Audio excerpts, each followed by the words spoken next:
Hello, ladies and gentlemen. Welcome to another live here on YouTube and on Facebook. Of course, my name is Chris the Sports Guy. And when you see this live, you know we mean business. So, we're going to talk about what has been happening in the Premier League. We're going to also be talking about track and field and the form that Shelly, Sharika, and Elaine have been on, which has been phenomenal, might I add. So we're going to be looking at that as well. So it has been a whirlwind in terms of transfers for Manchester United, Manchester City. You know, Tottenham got a new signing today. So it's been absolutely crazy. Absolutely crazy. And we would want to discuss that today. So, of course, we're going to start off with the blockbuster trade that happened the last 48 to 72 hours with Cristiano Ronaldo returning to Manchester United for the first time in 12 years. So that in and of itself is crazy. Of course, we know that the man, Cristiano Ronaldo, the Portuguese man, left Manchester United in 2009 and decided to go to Real Madrid for, at that time, a club fee. So, what was the reason for leaving Juventus and coming back? Well, I guess it's just direction that was the problem for Cristiano Ronaldo, because Massimiliano Allegri, who returned to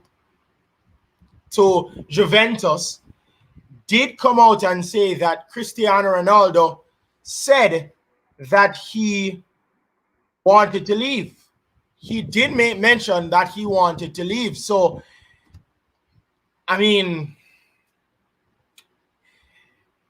with leaving, there were rumors that Jorge Mendes, I call him Jorge Mendes, but Jorge Mendes did say that Manchester City was a viable option for him to go.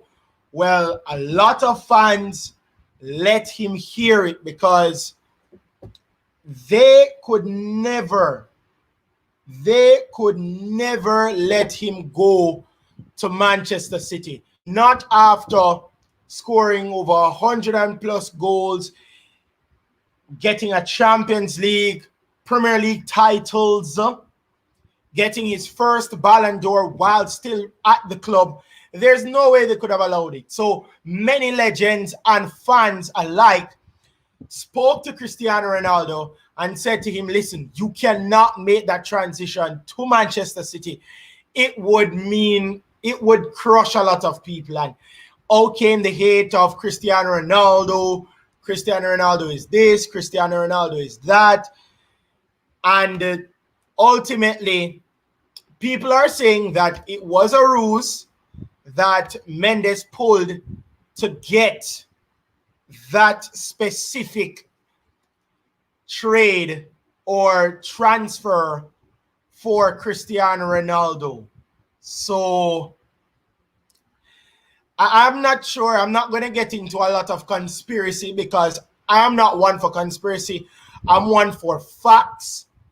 I'm one for just doing the research to get the facts. So I'm not going to say he did use that leverage to go to Manchester United or return to Manchester United. But many persons were saying that Cristiano Ronaldo would have never made that move to Manchester City, and he didn't. Manchester City pulled out of it for reasons nobody knows. So nobody knows why Manchester City pulled out. Nobody knows why they did not offer more money, because they were looking to offer 28 to 30 million euros for Cristiano Ronaldo, and it would have been a 2-year deal. So they said they wanted to pull out. They didn't want to get another bid, or they didn't want to get that bid for Cristiano Ronaldo. So They pulled out, Manchester United jumped in, and Manchester United now have Cristiano Ronaldo. Welcome back to the man, Cristiano Ronaldo.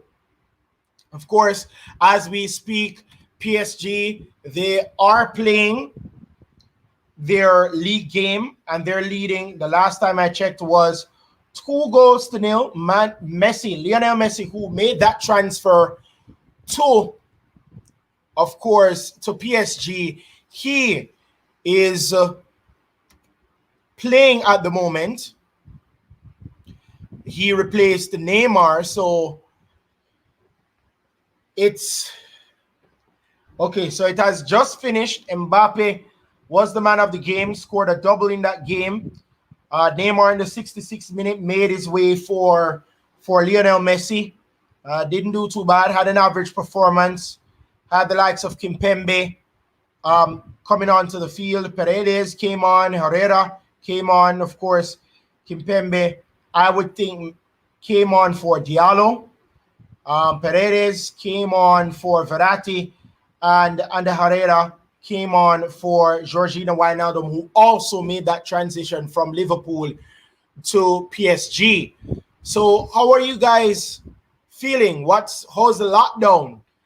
How are you guys coping with no movement days from now until Tuesday? I'm an essential worker, of course, so I have to go to work tomorrow and on Tuesday. So there's no relaxation for me. Of course, persons who know that I read the sports on Mellow FM. For those who have Flow, it's channel 131 for Digicel 24. Or you can download the Mellow TV app, Mellow TV Digital, on Google and on Apple. And you can log on to mellowtv.com to watch it there on your laptop or your smart device. So the matches that happened over the weekend, not leagues around the world. We're just going to talk about the Premier Leagues because obviously that is what we dealt with. We had a big match, a very big match. Congrats, Andrea, Romeo, welcome. I know you're always here. Congrats for the goal at Man U. We didn't enjoy enough at Juventus. Cristiano Ronaldo, welcome back. Welcome back. Of course, you know, I'm a Manchester United fan, as you can see. You see the crest, you see the jersey. I'm happy that he has returned. That's all I'm gonna say. I'm happy that he has returned. Remember, guys, tell everybody, you know, give them the link, allow them to watch this because this is happening every Sunday. We know that it's gonna happen every Sunday. So just stay tuned. They also asked, what do you think about Cristiano's history at Juventus? Well, it was a success and a failure to me.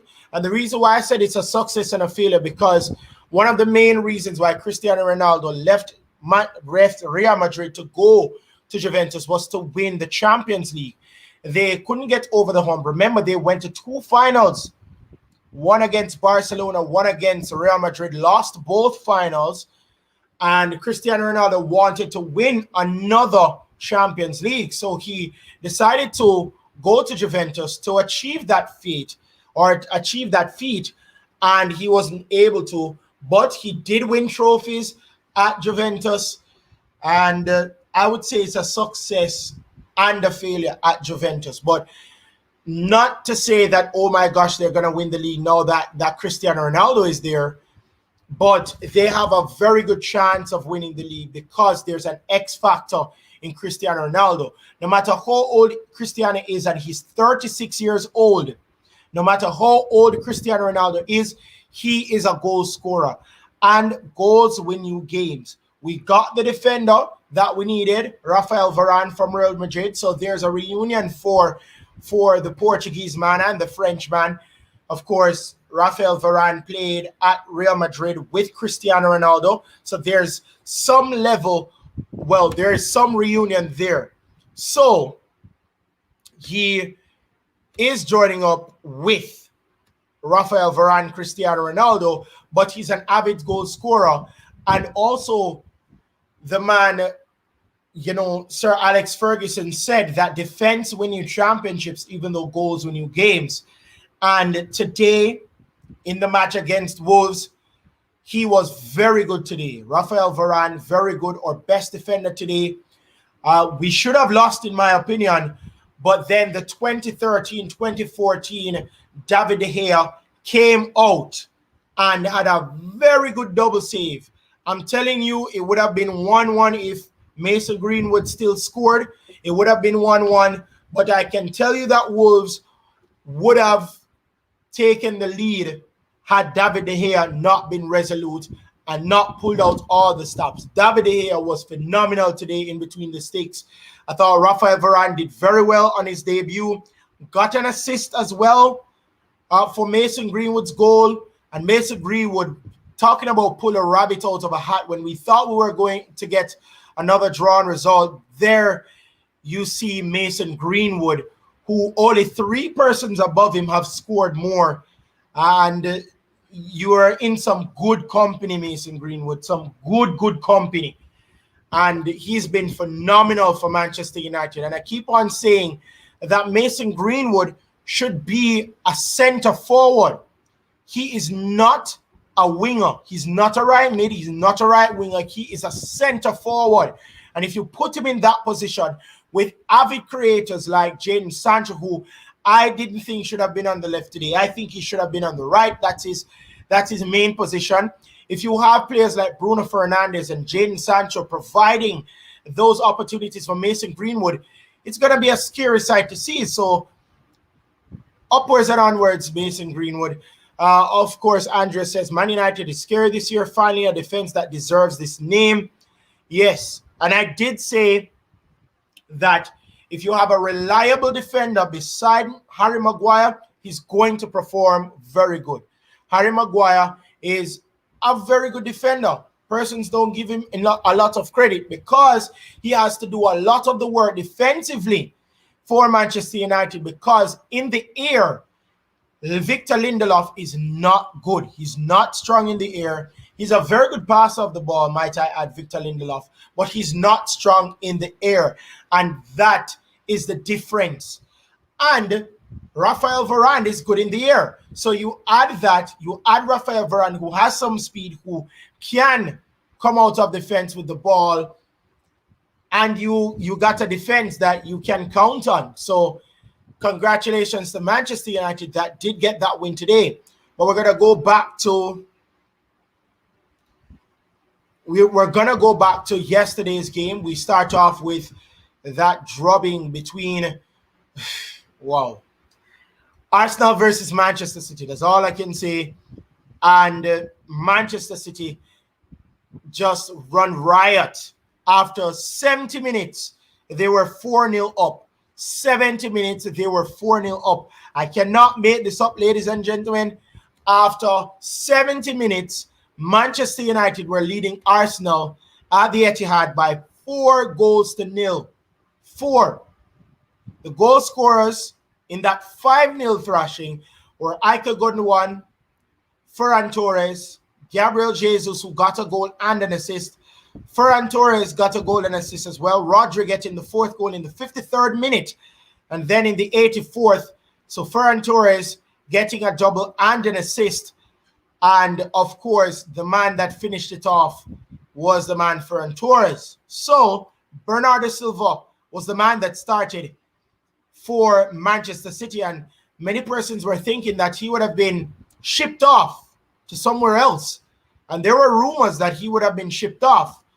So it was a very, very poor game from Arsenal. And now there begs the question, what will be the decision of Stan Kroenke? What will be the decision of Arsenal? What will be the decision of the board? Because now you have not scored a single goal in the Prem. You have conceded 9 goals in the Prem. 2 from Brentford, who just got promoted since the 40s. They scored 2-0. They won 2-0 against Arsenal. Then Chelsea comes, wins 2-0 against Arsenal again, and then you have this 5-0 win for Manchester City against Arsenal. The Gunners are failing, and they're failing terribly. It begs the question, should Arsenal have given Unai Emery more time? Because Mikel Arteta has 91 games under his belt. 91, right? He has not done anything significant in the league. Unai Emery carried Arsenal to the Europa League finals. Of course, they lost 4-1 to Chelsea in that Europa League final, which was the nail in the coffin for them because he got fired before the season started, and they brought in Mikel Arteta.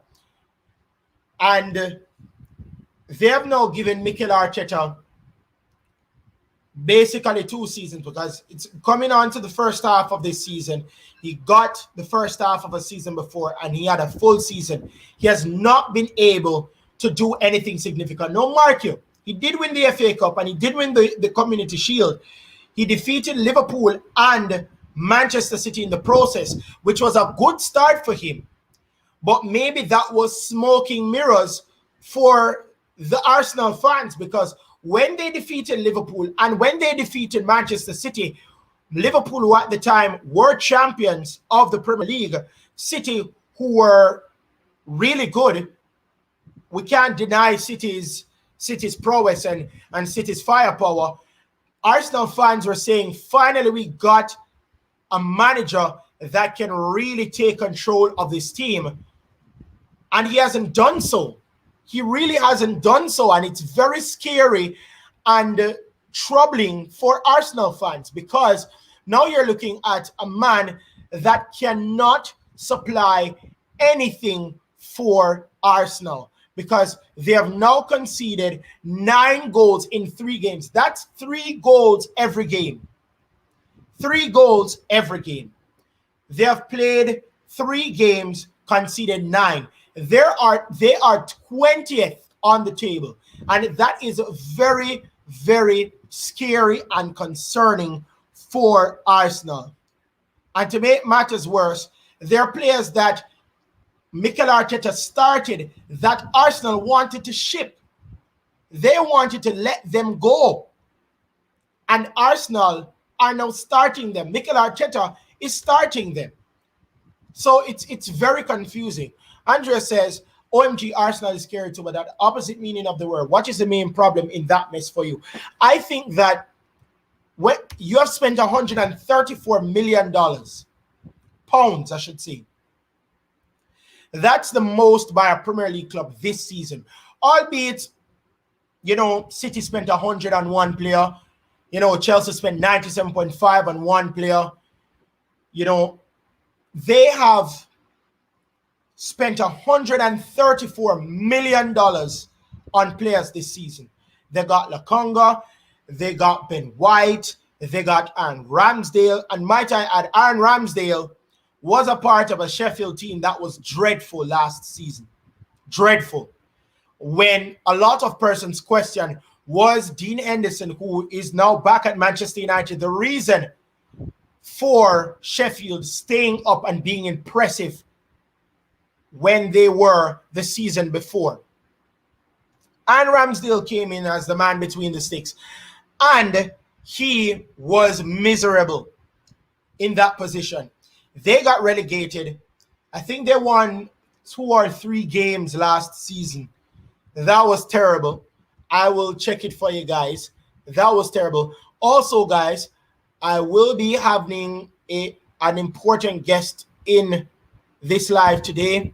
I won't tell you yet, but I will have an important guest in this live today, and it's gonna be a very, very good discussion on track and field, because he's the man to talk about track and field. So I'm just checking to see how much 20, 20, 20, 21. EPL standings. Alright, so the standings for last season. I'm just gonna look at them and see where Sheffield United was. Alright, so Sheffield United won. They won. Hold on. I'm trying to track them. Okay. They won 7 games last season. 7 games. They lost 29. They conceded 63 goals. 63 goals last season. 63. That was terrible. And Arsenal bought this guy.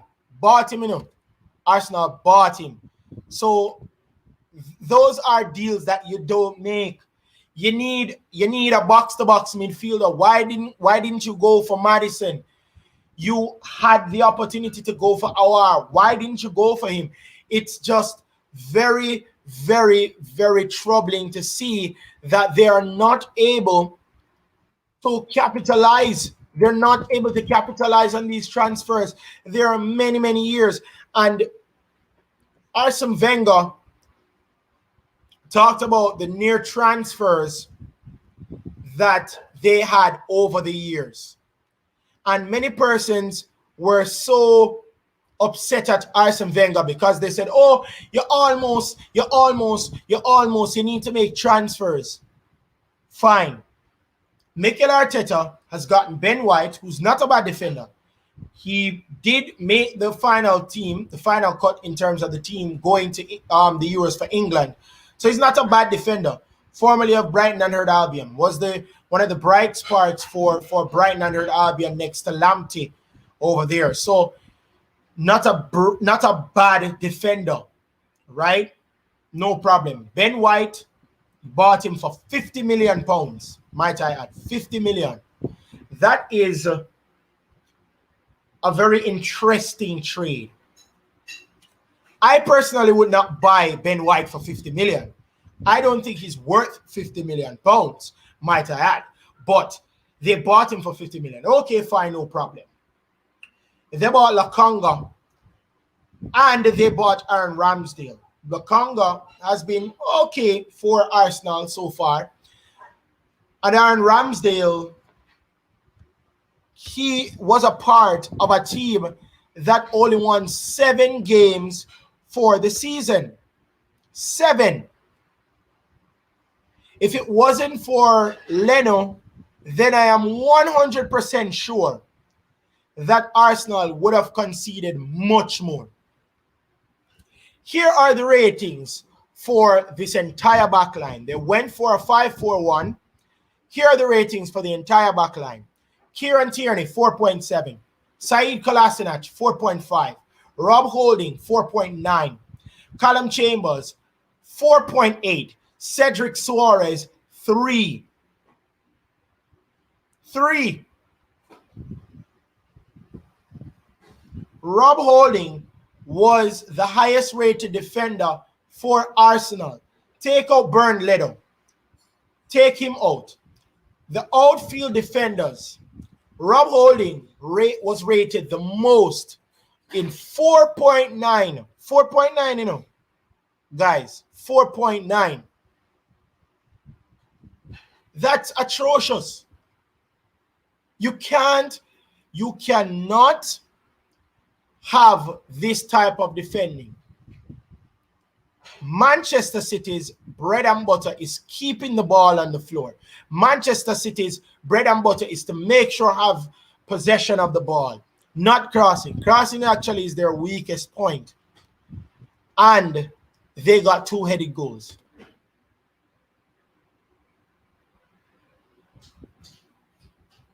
Just picture that for a second. Their weakest part of their game is crossing, and they have scored 2-headed goals from crosses. I'm not mad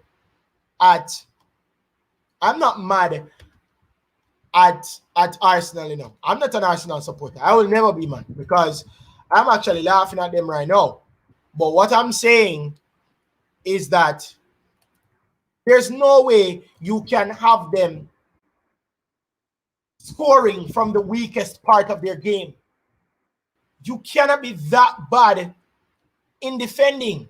That cannot be the basis of what you are doing. Can't. And it's so troubling that Arsenal has been rejected to this. I can't make this thing up, ladies and gentlemen. I can't.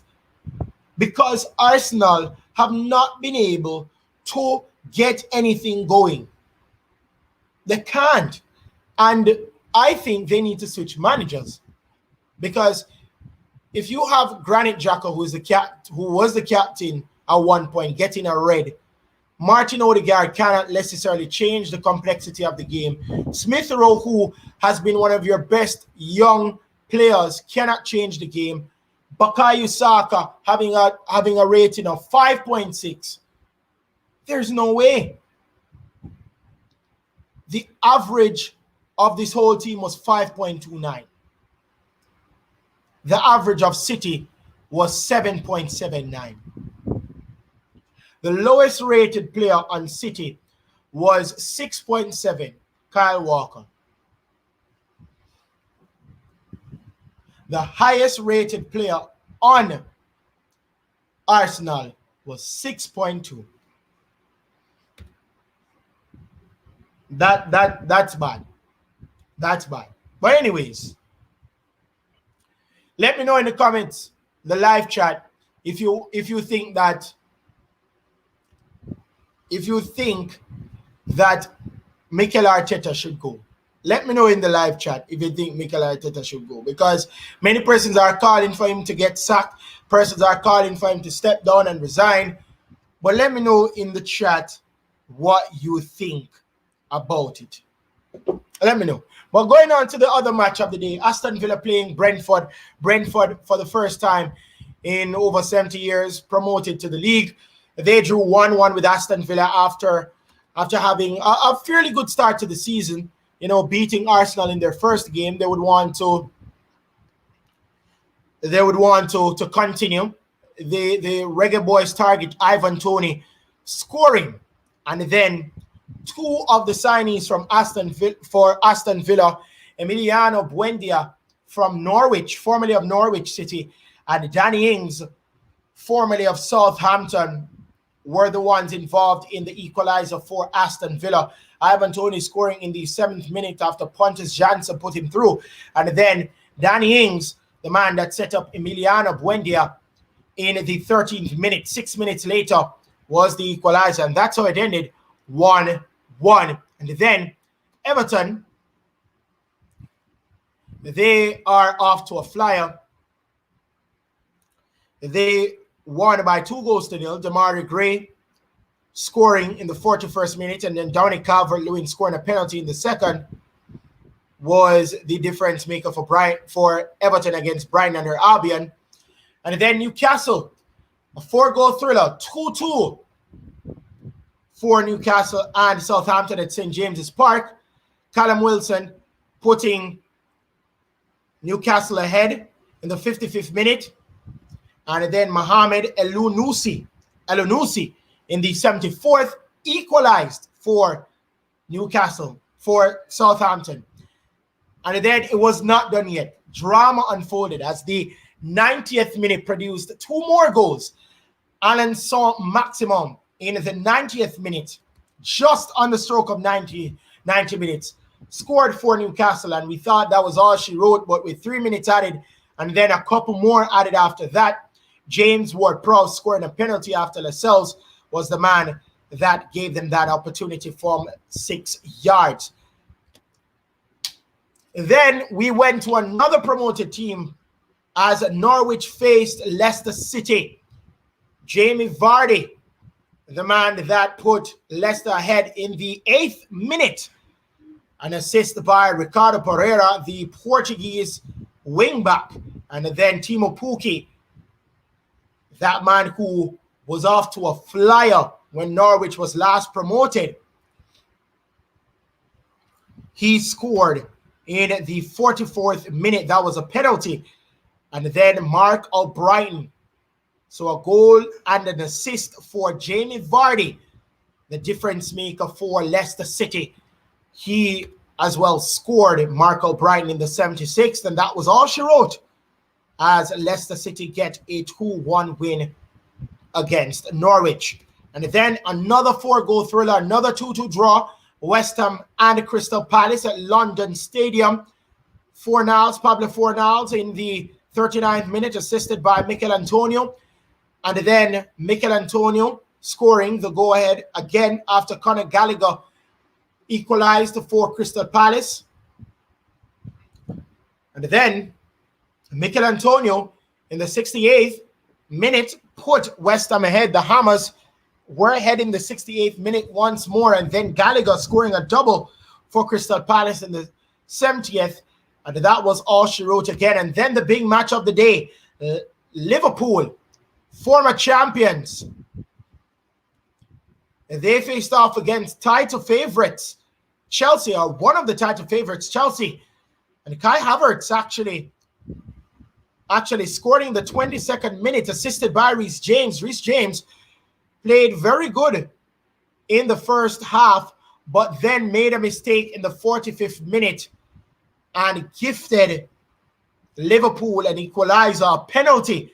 And he was red carded in the 45th minute. Called it 48th. And Antonio Rudiger for dissent was yellow carded in that whole bust up. After they were arguing, it was not purposefully done, it was accidental, but the referee just pointed directly to the spot and he said it was a penalty. And Mohamed Salah put that one away in the 45th minute. And that was all she wrote for the proceedings of yesterday.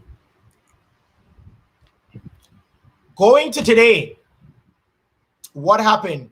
I'm going to look at the comment. Andrea says, yes, he needs to be sacked for tactical reasons, but he's also responsible for overplaying players that don't deserve a glorious club like Arsenal.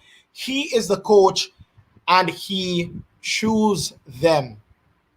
An interesting take. An interesting take. Arsenal need the Phoenix, Antonio Conte. Wow. Not a good look for Arsenal at all. Okay, so coming to today's proceedings, only 3 matches today. Burnley facing off against Leeds United. You know, Leeds United desperately searching for that win. They did not start off good. They lost 6-2 to Manchester United, but they drew 1-1 here. And Chris Wood was having them staring down the barrel in the 61st minute after an assist by Matthew Lowton. But then Patrick Bamford, who many persons thought should have gone to the Euros for England, he scored in the 86th minute. So he was very late to come to the party. And the man, Mike Oliver, closed proceedings on that one at Turf Moor. And that was all she wrote for that match between Leeds and Burnley. And then Tottenham Hotspur, they just keep on rolling. Nuno Espirito Santo, after leaving Wolves, really seems to be turning around this Tottenham team. They have made it 3 wins from 3. And with this win today, sit atop the table. They have not lost a game and they have not conceded. So they're the only team so far in the league that has not conceded a single goal. So they have scored 3 goals, not conceded. That's a goal a game. And certainly it is a goal a game because they did defeat Manchester City by 1-0. And they won here today by 1-0 as well against Watford. So that's 3 wins from 3. That goal by Son Heung-min. Son Heung-min in the 42nd minute was all she wrote for Watford. And Tottenham getting all 3 points at the Tottenham Hotspur Stadium. Then the last match of the day, Manchester United facing off against the Wolves. Today just proves to me that man, Mason Greenwood, is a generational talent. Mason Greenwood is a generational talent. And I say that with no apology. I'm not buck shuffling. I'm not going back on my word. Mason Greenwood is a generational talent. No doubt. I want to find something and I want to have you guys read it. Let me just read it. Just looking for it, ladies and gentlemen. All right. So, here's a stat for you for Mason Greenwood. Wayne Rooney, Michael Owen, and Robbie Fowler are the only teenagers to reach 20 Premier League goals quicker than Mason Greenwood. Wayne Rooney, who is a Premier League legend, Michael Owen, another Premier League legend who played for Manchester United, for Liverpool, was a Liverpool legend more so than a Manchester United legend, won the Ballon d'Or, might I add. Won the Ballon d'Or as well. Robbie Fowler, name speaks for itself, Liverpool legend. And those players were the only players to reach 20 Premier League goals as a teenager quicker than Mason Greenwood. I need not to say any more about that. I can't say anything more about that. And you know why I can't say anything more about that? Because that's just proving to me that Mason Greenwood is a generational talent. You cannot mince words. You cannot try to deny it. You cannot try to justify why he isn't. He's a generational talent. And if you have the right persons in the right positions around him, he would be absolutely lethal. Lethal. So he basically pulled a rabbit out of a hat and scored for Manchester United. So Manchester United getting that all-important win against Wolverhampton Wanderers. And this is also history-making for Manchester United, as they've gone 28 matches unbeaten. That is breaking Arsenal's record. Arsenal, of course, away matches, I should say. Arsenal, of course, that team that comprised of Ljungberg, Dennis Bergkamp, of course, Patrick Vieira at one point, Thierry Henry, how could I forget him? Though that team went 27 away matches unbeaten, and now Manchester United have broken it. Out of those 28 matches unbeaten, Manchester United have won 18 of them. So, by right, they have, memory serves me correctly, that is 54 points. And with the other 10, that makes it 64. So 64 points from those 28 matches unbeaten. So Manchester United could have gotten more, of course. Could have gotten 78. If my math serves me correctly, would have gotten more, much more, but of course they didn't. So Manchester United getting that all-important 1-0 victory over, of course, Wolverhampton Wanderers. So just to get some more topics going We're going to go to track and field as we see history being written all over again. And maybe Frano was right. Maybe this is the form of a lifetime for Elaine Thompson-Herah. And she has been phenomenal. For the past, I'd say, a month, she has been unstoppable. She has lost one race. She did lose a race against Shelly-Ann Fraser-Pryce in 10:64. Now, a couple years ago, if you tell a person that a female running 100 meters lost in a time of 10:64, they would have said you were crazy. If the person lost in a time of 10:64, they would have said you were crazy. But she did. She lost in a time of 10:64, and Shelly-Ann Fraser-Pryce lowered her PB of 10:60. So congratulations to Shelly-Ann Fraser-Pryce at 34 years old. Mommy Rocket is back on the speedster circuit, getting that 10:60. And guys, I don't want to bring mums into this, but I did tell mommy that she was in for a treat. I did tell mommy that, Shelly-Ann Fraser-Pryce was going to win one of those Diamond League circuits, and mommy tell me, say, no man, Elaine Thompson, bad man, she will win all of the races. I'm not bad minding Elaine. I actually love Elaine. I think she's fantastic. She's starting to become a media darling for a lot of people. And even though she's a fantastic athlete, I think that Shelly-Ann Fraser-Pryce was the media darling for Jamaican female sprinting. But she has become that media darling, and she's been fantastic for female sprinting. But I don't even want to talk about that. I want to talk about what she was able to do with the return of Sha'Carri Richardson. And what is so sad, because of course you want to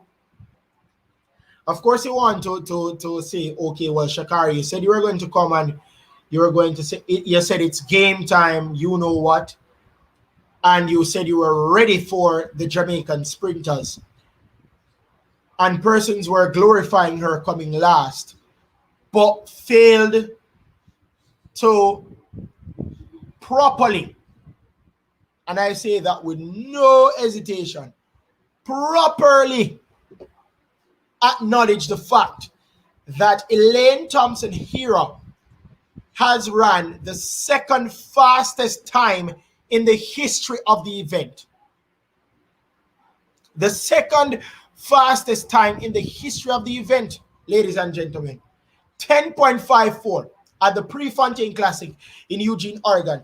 I have made mention that this track is a fast track, and there is a reason for persons saying that this is a fast track, and Elaine's 10.54 proved it.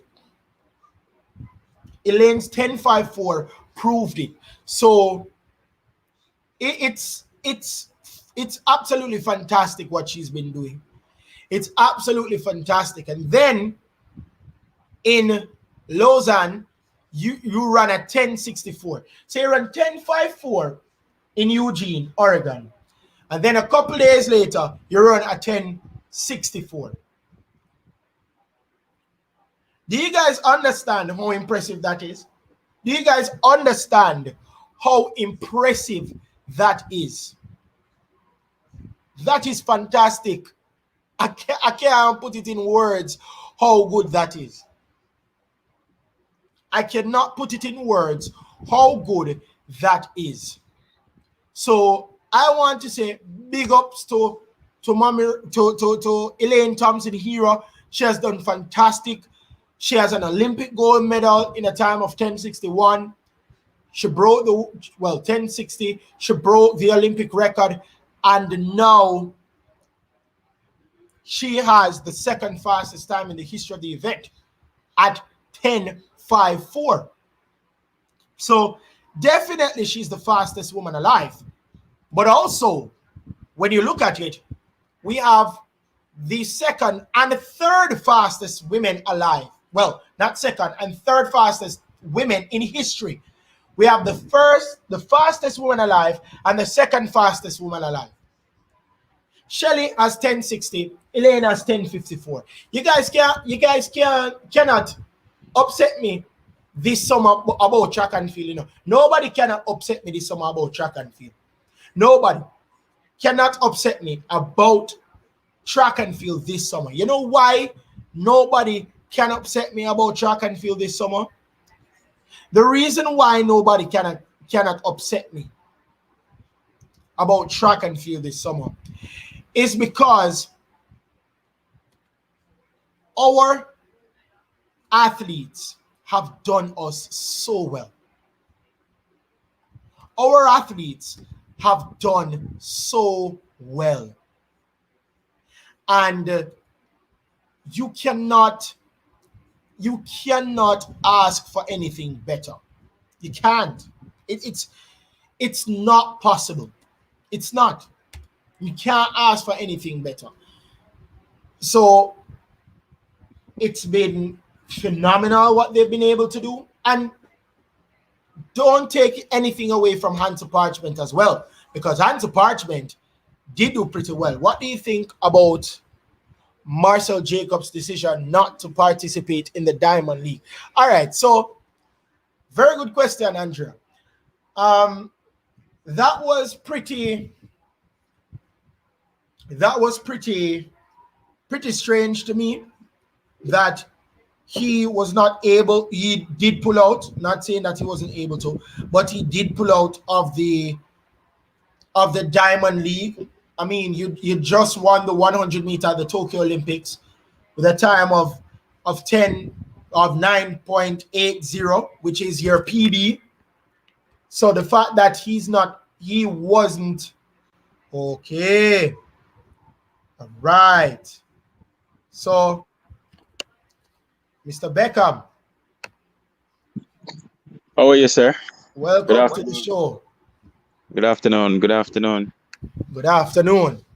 All right. So we want to talk about track and field first before, of course, we talk about Manchester United and what they should be doing this summer or leading into the season. But talk to me about how impressed you are with Elaine Thompson-Herah and what she's been able to do. I mean, if you would tell anybody 2 or 3 years ago that 1064 was a time that lost a race, persons would tell you that you were a madman. So for the fact that she's been able to run 1054 and 1064 within a couple of days, and also ran 3:10:6 or lower times in a month, talk to me about the form of Elaine Thompson-Herah. Yes, well, without a doubt, the form, she's in spectacular form. And it just goes to show you that she is reaching her. I think she is approaching her peak. I think she might be in peak form. And if she continues on in this vein, especially if Shelley and Fraser Price pushes her, I think it's possible she can go for that FloJo record. One of the things that stands out to me is I've always heard that she's an elite athlete, but she was actually suffering from a lot of injuries in the past. That's why we haven't been seeing these consistent times from her. And I tend to believe that. I think barring injury, she is above everybody right now. And it's just impressive because she's been running, you know, the 0.7s and 0.6 and of course the 0.54, but the points consistently running this time just shows that it's not a fluke. It shows that she's in a rich vein of form, and boy, I don't see anybody right now moving her from top of the ladder. Do you think she's the best female sprinter of all time? Yes, because of consistency. She ran she went ahead and she defended her Olympic gold. That for me is very, very important. She's the only woman to do that, right? Defending and then running the second fastest time. And if you ask me, that Flojo record, I don't think it is. I really don't think it should stand, to be honest with you. But if you ask me, I think Elaine has that 10.54 is the legal. I think that's the fastest legal time right now on the books. Okay. So for me, I definitely give her the fastest. She's right up there with Bolt. Um, Bolt being the undisputed male. I think she is right now not undisputed yet because I still think Shelly and Fraser has something in the tank. But Elaine, I think she is the fastest. She has the belt for the fastest. Shelly and have a belt too. And soon enough, we're going to see them square off again. And I think if Elaine beats her, maybe another once or twice convincingly, then without a doubt, we're just going to have to give it to her as being undisputedly the fastest woman of all time. All right. So maybe a statue is in the works then. Oh, without a doubt. If Veronica can get a statue, then why not Elaine? And Elaine has higher accomplishments than Veronica, so without a doubt. All right. So everybody in our group knows that Manchester United is the team that you support. Earlier today, they had a stroke of brilliance from a kid who we have discussed is a generational talent in terms of that centre forward position for Manchester United, as he pulled out all the stops. A very good run for from him, and that was the difference maker for Manchester United. 28 matches unbeaten, breaking Arsenal's record. And within those 28 matches, they've won 18 and lost and drew 10. Assess the new signees' performance, Varane and Sancho. Well, what do you think about their performance today? Well, Varane, I'd give him an 8 out of 10. It's his first game in the EPL. It's his first time being on the pitch, live play, and so you could feel him, you could see him feeling himself throughout, getting accustomed to the pace of the EPL, which we know is blistering. I think he marshaled the defense very well. With him being beside Maguire, you see that level of confidence. If Maguire should ever slip, then you know that he's there to slam the door shut. There was a particular instance in the game where the Wolves, I can't remember the name of the player, but he pushed the ball past Maguire, beating him for pace into the box, and Varane was there just to clean up. That double save that De Gea made, that's the only, because he actually lost that header to the forward. That's the only thing the only time I think he missed out. Outside of that, Varane was sharp. We're not seeing the best of him yet because he's just getting a feel of the EPL, but you can see where he's a winner. He's won everything. World Cup, he's won multiple Champions League. He is one of the best defenders in the world, and I think he will bring that level of stability, confidence that the defense needs. As it relates to Sancho, he's still getting his feet wet. He's, pretty young. Give him time.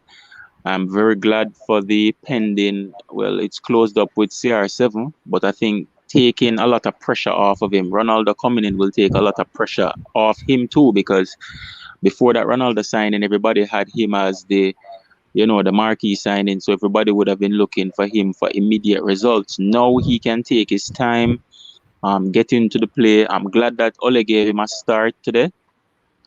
Get him to run out, and I only see him getting better. He would I'd give him like a 7 out of 10 because he did fairly well. He wasn't really sloppy. There was one header that he headed back in the box, which Wolves got a snapshot of. It went over the bar, but outside of that, I think Sancho was pretty solid. You didn't expect anything great from him, but he's gonna come good.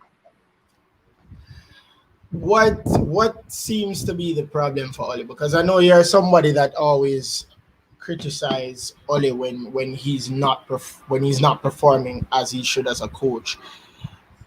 What do you think? Because we know what I know within the group what you think Ole's problem is, but for the viewers out there, what do you think is Ole's problem? Tell them what you think Ole's problem is. Wow. Well, Ole have a few problems. Mm. Um, I think Ole needs to be a bit more brave. He tends to be too defensive in games where he's deploying two CDMs, central defensive midfielders, and I think a team caliber of Manchester United, we don't need two CDMs. We just need one quality. I think Matic, McTominay, Fred is the three that we have. Fred is not a natural CDM. Fred is really like a box to box, more enforcer. While Matic is the only specialized CDM we have. So I think Ole needs to be more brave in playing one CDM and then having Pogba playing further up the pitch. It takes away from the creativity of the team when he pulls Pogba to play deep. Two, I think, is in-game management. He doesn't manage the game very well. I think Ole is somebody, is a coach that other coaches like to play against because it's easy to outcoach him. I saw it in about the last three semi-finals that we lost, and then the finals of the Europa League, he was outcoached by Seville's manager. He's a specialist in the European League, but man, I think Villarreal is really wasn't a major challenge for Man United. The squad that we had, we should have won that game. Outside of that, I think his substitutions also. His substitutions are always late, Mhm. and when he does make the substitution, he tends to make the wrong one. Also, a lot of people praise him for his man management, but for me, the way he's managing Donny van de Beek is a shame. Donny van de Beek has he came to the club last year. He's been there 1 year, and we can count on two hands the amount of games that he's played. I think And Donny are van the de amount of EPL games too. EPL games, exactly. You're right with that. So I think Donny van de Beek, being a Netherlands, Holland national player, coming out of an Ajax side, which he was starting, went to the Champions League final, being one of the brightest prospects in European football as a youngster, coming to Manchester United, Donny van de Beek. I think everybody sees that he has the quality. He's a much better midfielder than even Fred McTominay, but for some reason, Ole just doesn't want to play him. Um, Why do you think that he doesn't want to play him? Because as you said, he does have the quality. He was a part of that team that really had caused some problems. That team that consisted Matthias de Ligt, Frankie de Jong. That won a double for Ajax during yes, those 10 years. I mean, what yes. do you think is wrong? Why do you think he's not using? Because clearly he has that quality to really play against the big boys. Wow, that's a good question. I think that's a question that's on the minds for everybody. I'd really like to get in Ole's head to find out why. But for Mm. me, the only thing is he's obsessed with the Mac Fred combination. That's Fred and McTominay. You know, Mhm. I I think he puts too much faith into those guys. McTominay, we know McTominay is not a specialized CDM, neither is Fred. And Ole, for some reason, won't, he plays McTominay and Fred in the regular, he'll play them on maybe in the number 8 position, playing center midfield. Mhm. And everybody from the club, analysts, people who are close to the club, tells you that Donny van de Beek is training very well. He's a very professional person. He doesn't complain. And the only thing to me in my mind is Ole coming from the old school. I think when Van der Beek came to the club last year, about October, November, he wasn't getting a lot of game time, and his agent actually came out in the public and spoke very harshly towards Solskjaer. And I think Solskjaer might be holding that against Van der Beek, teaching him a lesson, setting an example so that if any other players should come to the club, because United has had some issues with agents, Miller, Raiola. So I think what Ole might be doing is drawing a very hard line, making Van der Beek the scapegoat to say, all right, going forward, we don't want any issues, any agents trying to dictate how the club is run or or dictate the starting lineup. So he's maybe peppering Van der Beek with that. But come on, that's last year. I think if he did that, he proved his point. Van der Beek has been training well. He just needs to play the guy. And believe me, I think by Christmas we might be seeing Van der Beek handing in a transfer request to leave. All right, so the arrival of Cristiano Ronaldo to Manchester United, of course, there was some rumors stating that he would have gone to Manchester City. Of course, we know that a lot of legends really messaged him, and it was said that there were a lot of legends that messaged him, legends from Manchester United that messaged him and said that you can't be serious of going to Manchester City. But you were never deterred that he was going to be there. You never thought he was going to go there. How important is CR7 returning back for the first time since 2009? He won his first Ballon d'Or at Manchester United, won his first Champions League trophy was won at Manchester United. That's his right. first place of silverware was at Manchester United. How important is this transfer for CR7 back to his old club? Oh, I think it's massive. It gives the team a massive lift. We know that CR7, he is one of the greatest. He's like top 2 greatest right now between him and Messi. I think he's one of the top 5 greatest of all time, arguable top 3. And to have a player like that being a part of the dressing room, you know, with all his quality, with all his abilities, I think he's going to raise the ability of the other players. Even if he raises their games by like another 10 to 20%, that's going to be massive, especially for young Greenwood, who you spoke about earlier. It's going to be very important. Ronaldo will be teaching him. He's going to learn a lot from Ronaldo. And I also think that he's going to raise the game for Ole, because we know Ronaldo is a serial winner, and he's not going to take the mediocre performances as well as the mediocre coaching. So I think Ole is going to have to raise his game too, to make sure that, listen, you know, he hits the nail on the head so that we can get some results. Because I tell you this, Cristiano Ronaldo coming to the club is like a blessing and a curse for Ole. Because yes, having the quality, but 2, he could get sacked because of Ronaldo. Because if Ronaldo doesn't like, you know, what's happening around him, Ronaldo is the vocal guy where he'll just voice his opinion to the board. He'll talk to the guys, and he's somebody who, you know, he doesn't shy away from telling you how he feels. So, you know, Ole could get sacked if he doesn't win anything this year. And of course, the fan base, everybody is happy. All Man United fans are happy to get him, getting Ronaldo to come back home. So for me, I think right around, it's just a massive lift. And I can't say he's going to win us the league, because I think we need that CDM. But with the CDM, I think we are going to be one of the favorites. And I see Craig here coming in, Mr. Chelsea. Glory, Man United! Guys, our resident panelist Craig is here. Everybody. Technical difficulties prevented him from coming on the show early, but of course he's here and he's ready to discuss transfers. Guys, transfers is what we need to discuss. So I talked about Manu a while ago.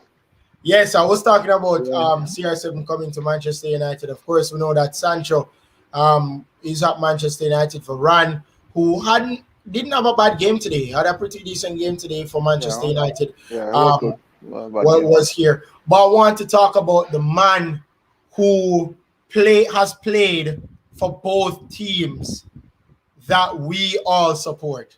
We all know that Craig supports Chelsea, and David and I support Manchester United. Romelu Lukaku for £97.5 million is back at Chelsea. Of course, he did go to Chelsea from Anderlecht in 2011, but he left to go to Everton. He was on loan at West Brom. He left our Marina sent him off. Marina sent him away to unload to West Brom. Then he ultimately left to Everton, where he actually stamped his class in terms of how he was able to score goals in the Prem. Then he went to Manchester United, to Inter Milan, and back at Old Trafford.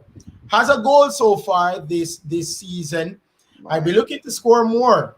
We did mention that he had to score at least 20 to really solidify Chelsea's chances of winning the Prem, because them, along with City and Man United, along with Liverpool, who have Virgil van Dijk back into the fold, are title favorites. So I have them as my top three: Chelsea, Man United, and Man City.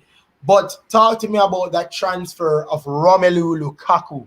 Well, hold on, so you're not going to bring up Liverpool. Liverpool isn't they're not title Yeah, challenger? I did say well, I would say all right. So Liverpool, those are my top four: Liverpool, City, United, and Chelsea. Because The remember, Chelsea order, came fourth last year. You know. the Remember. order that they came in was That take off some of the pressure off of myself.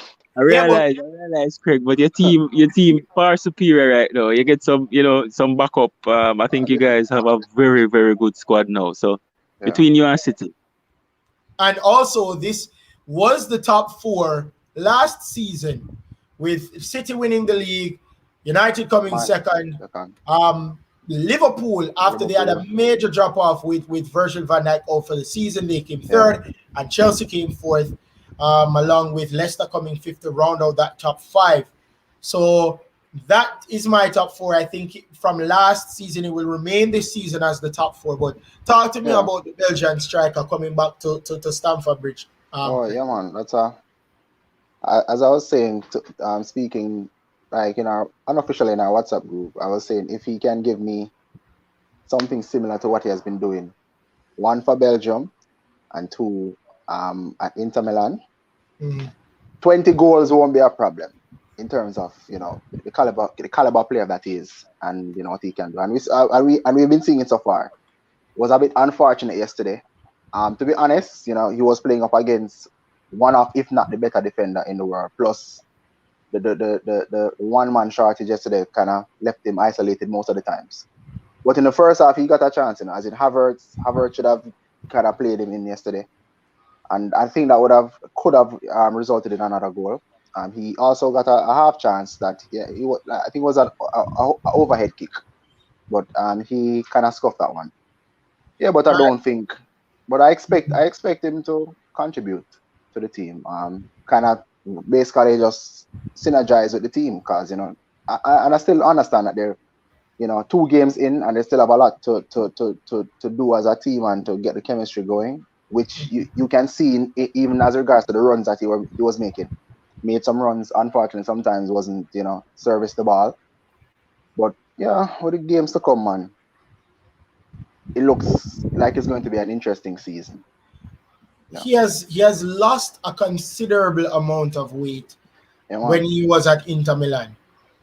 Do you Which think that has contributed to maybe his increase in speed making those runs? Because he wasn't necessarily making a lot of those runs at United, but going to Inter Milan with Antonio Conte, made those runs, lost some weight in the end. Because if you look at a picture of Romelu Lukaku at United versus to when he went back to Chelsea, there's a big difference as opposed to his stature. But Yeah, he's man. still very strong. Do you Definitely. think that contributes to maybe his speed and the runs that he's making for Chelsea? Most definitely. Jamaican saying them say, boy, weight kill man. So good to see him slim down a bit, but definitely. But to be really honest though, looking at him beside Van Dijk, Van Dijk is huge, Yes, he I is. realize Van Dijk shoulder and head over him. But yeah, definitely, trimming down a bit will, I believe, will help in terms of your agility and stuff. And as you said, he still has the strength because he even did it. You saw that turn that he turned Matip yesterday, man. Yeah, man. Oh Lord, man, Matip left him doing that dance, man. And this is also what we've become. We've known him to do and the type of style that he'll play. Yeah, man. So of course, it definitely has contributed. And because I'm hoping and wishing for the best. As I said, you and David talk about Chelsea favorites. I don't want that responsibility. I am deflecting. No, but you cannot You cannot deny it, No, it's because a good team. It's a very good team. a very And, good Yeah. and, squad. and, and I'm looking forward to games versus Manchester United, Man City. Those top table clashes. you Yeah, can't be man. looking forward to losing us. No, man. No, hold on.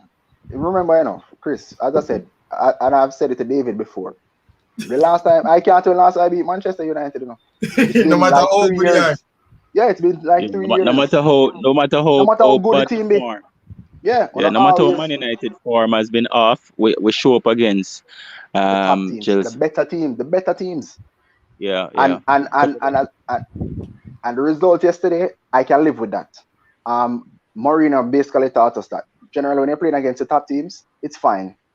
Just do Don't your lose. best not to exactly. Just keep that draw going, but do not lose. If you win, even better, but don't lose. So and I think even if Manchester United had done that last year too, I think they would have been a little bit closer to Liverpool in terms of like the results. City. Right. Yeah, man. I think where United fell off with that strategy is that we didn't lose a lot versus the big teams, but when we were supposed to win against the little teams, smaller teams, we couldn't get the 3 points, too many draws. To add something for Lukaku, I've seen Lukaku. I think he's improved like technically. He went to Italy, and I think he learned. So the cast said 1 foot thing though. Daddy teams. Where the touch improved, him a much better touch, and I think the coaches down in Italy are just better. I can tell you that Man United is my side, but the coaches we have, Carrick, McKenna, these guys are not developing players, especially our midfielders. So you could see it; it's glaring. Lukaku leaves for like a year and a half, 2 years, and before that he was always strong, but him coming back now is like a total different player. Being away and being properly coached, the man look like a beast, a different kind of beast now. So he looks like an upgraded version of Drogba, and that is scary. Yeah. And David, and just to add to what you're saying, and that's why it's generally it's good to appreciate the history of football. We can see where the great Fergie himself took Cristiano Ronaldo as a wild, speedy, shifty boo, and you can see his transition to Real Madrid from Manchester United to Juventus. I believe is based on Sir Alex Ferguson's tutelage and his transfer. Of course, definitely Rooney. Let's up the man them. Why Chris? Oh, you're so biased. So you just sure keep. Oh God. No man. Nothing is not because I'm United. It's not because United. God. I had some stuff. Today was a very tricky game, boy. Lucky. Who got man of the match today? De Gea, right? It should have been De Gea. I didn't see the announcement, but it really should have been De Gea, without a doubt.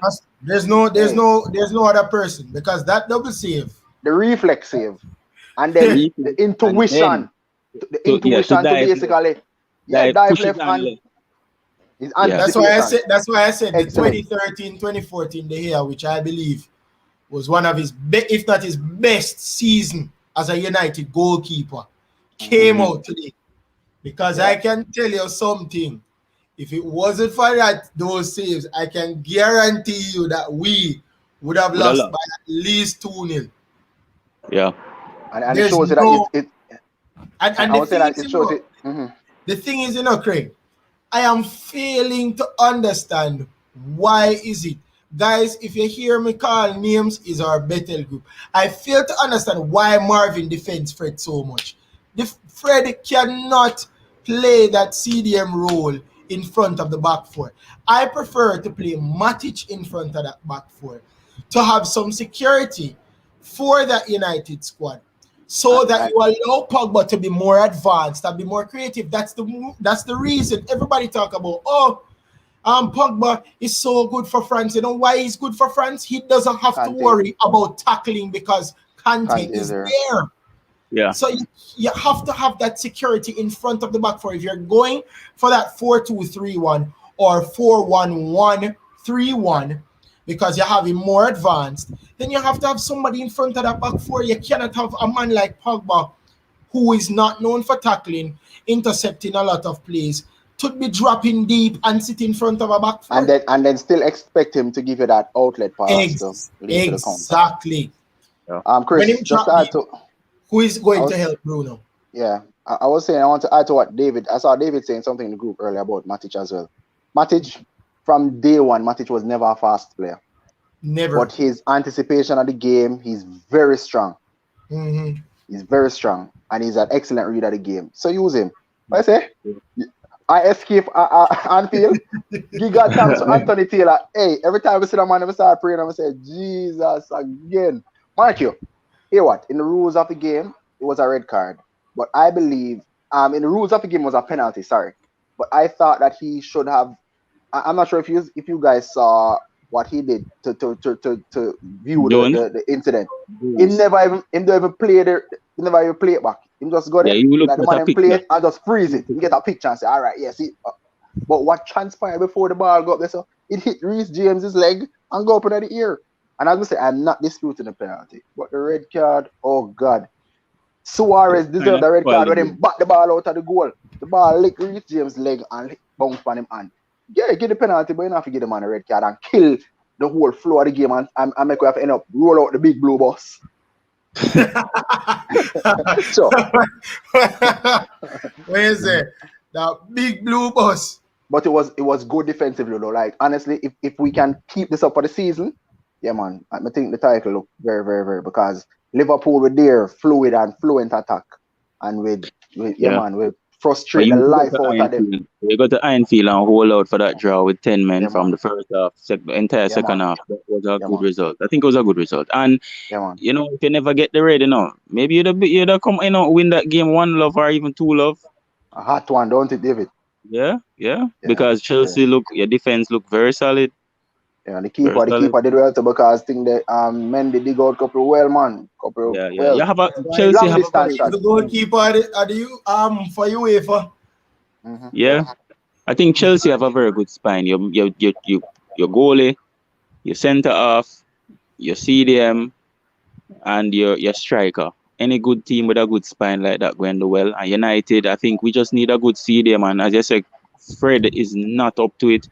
Fred was never a CDM, but always he's not, and he doesn't even have a physical presence, because although Traore Hulk. But even Ruben Neves there pushed him off, bully him on the ball. Yeah, bully him. He was bullied today, brother. There's no way that Adama Traore can't tell me say him no workout or no lift no weight. I remember man text steroids and I said, man, good man built. Have you seen it? Remember he used to play for Barca, you know? And he was definitely him in the gym like 3 days a week. David Beckham, you can't tell me say Adama Traore don't lift weight. And then you go pay one of them teammate them for tell the media say, oh, he really doesn't lift weight. A liar tell. There's no way.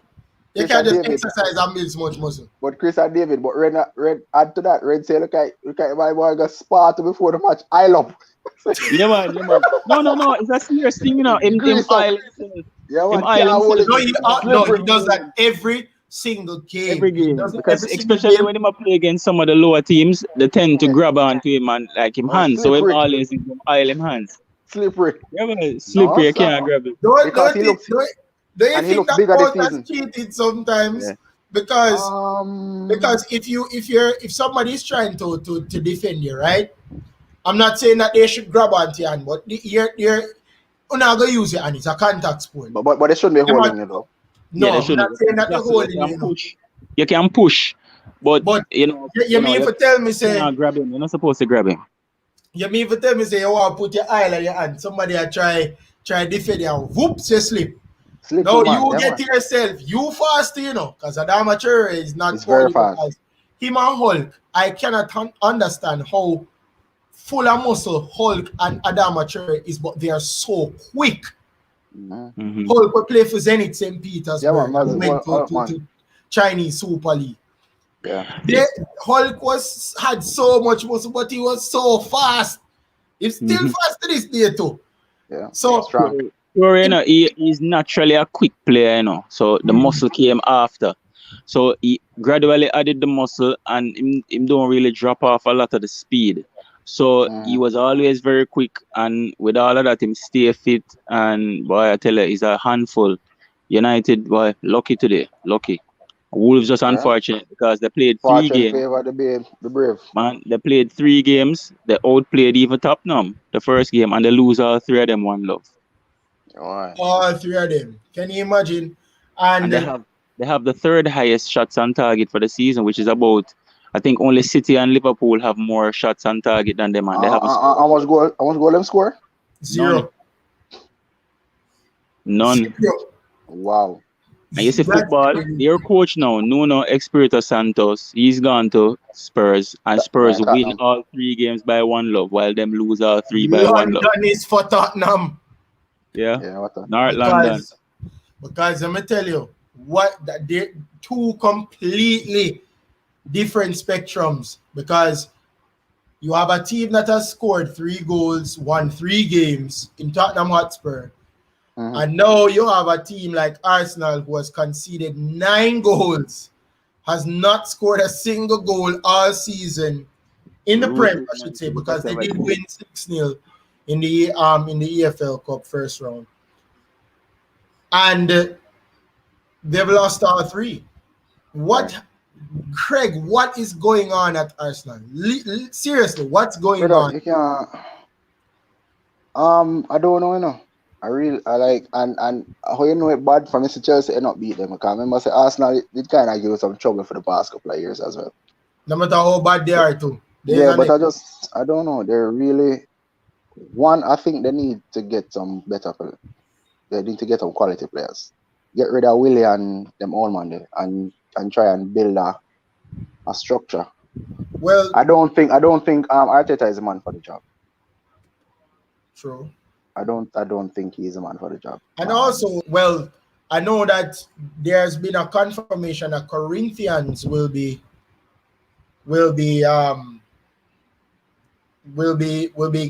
getting the services of Willian. So Okay. he should be okay. Well, they should be fine in terms of getting those that service of Willian. Of course, he's saying he's getting a pay cut. Apparently, it's 70%. And he said that he just wants them to pay him off. So I don't know. He has really, well, you've had a problem with him at Chelsea, you know. I know you've had a problem with it at Chelsea. With who? And he went to Arsenal, Willian. Yeah, but he wasn't as bad. He wasn't as bad at Chelsea, you know. Because Willian used to do anything, you know. Yeah. The thing with Willian is, I remember when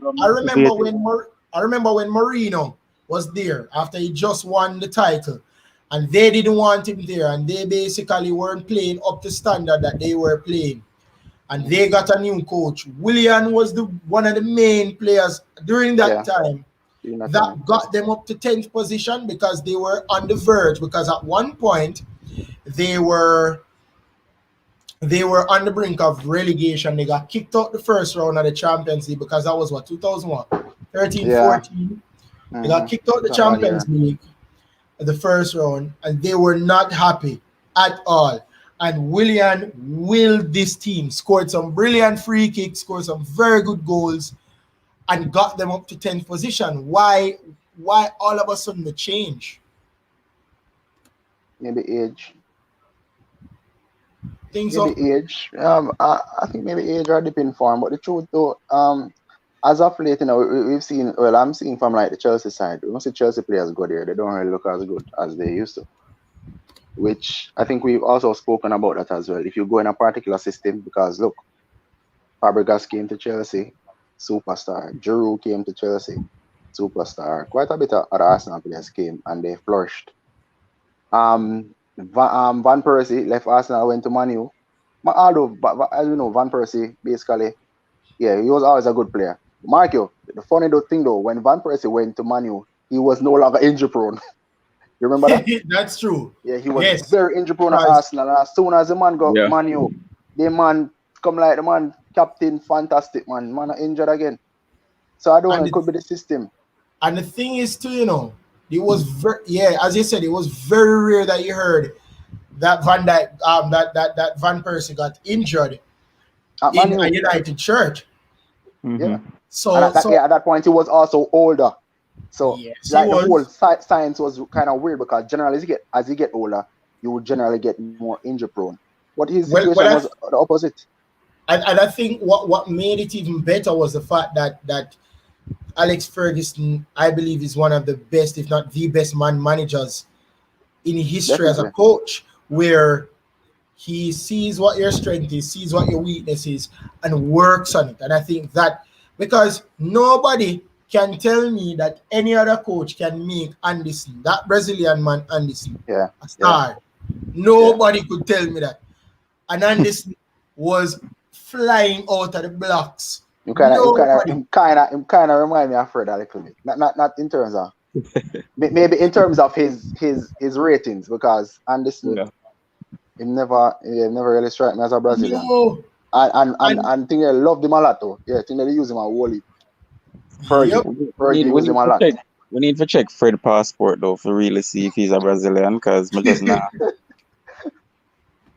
But I say now nothing in Flair, nothing. Thing. Oh, God. Hey, wicked, But he doesn't look as bad in the Brazil team.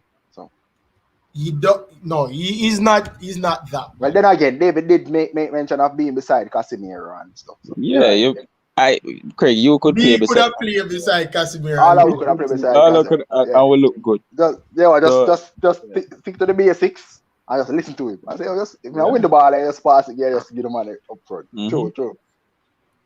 But So with Arsenal though, Chris, I think Arsenal have a problem. I don't know if it's the coaching, the regime, but over the years they've started most of the season. They've just started by the way the availability of players. They've been getting a injury. lot of injuries. So I don't know if it's the regime, if the coaching, what's happening there, the Okay. sports science, but they have been having too many injuries, even Yeah. from Wenger days. Remember, Wenger, it was terrible. The latter part, like the last 3 years of Wenger, was just plagued with Yeah. injuries. Every single start of the season, the middle, they couldn't keep players fit, and we see it happening now with Arteta. It's sad. yeah, it is very, very sad. All right. So David, we'll just go back to you. Transfer of the season overall. Lukaku. A joke. What do you And I must Ronaldo, brother. And I must what do you Ronaldo. think? Who do you think it is? Don't be biased. What do you think it is? I think it has to be Lukaku, because Chelsea had everything with the exception of a striker. Timo Werner was just not doing it. He is a shadows for what he was at RB Leipzig. I mean, Yeah. first I ever see a player come being like a goal machine and then just drop form like that, can't score. And Yeah, Chelsea had a complete. Chelsea's goalie was good goalie now. You have your back three solid. You have a good bench too.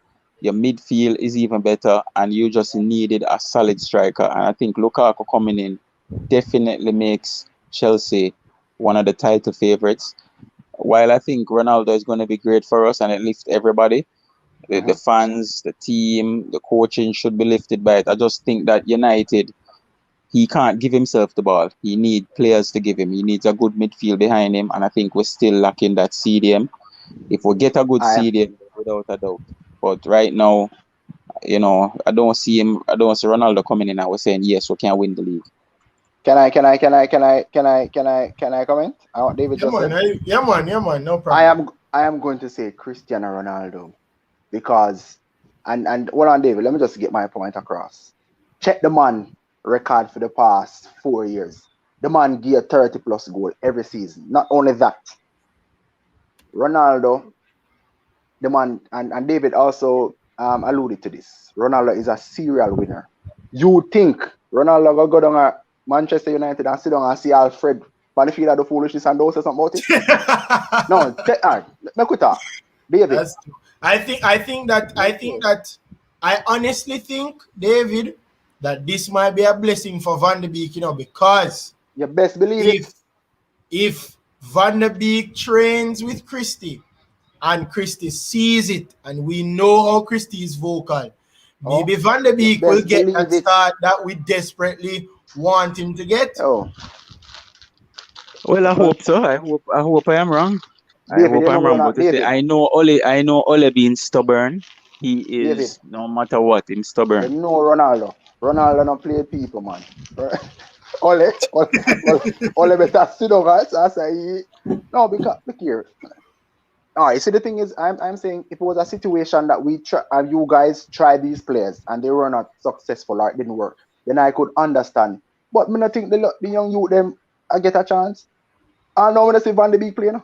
As in EPL, I haven't seen him or look out and say, all right, Jano, Van de Beek, I play to them, I go look out for him. I YouTube, I forgot pan, look on him all time game, the man, as in at the previous club. You get a fighting chance. You Yeah, spend so man, much money. Ole has treated him. The treatment of Van der Beek has been one of the worst I've seen. And people are always saying, oh, Ole is man management. Ole will man manage players that him like. Yeah. But I don't know what Van der Beek do him. I don't know if Van der Beek run over him dog or him cat or something when him they come there. I talk to one of them daughter them. and Yeah, but it's terrible.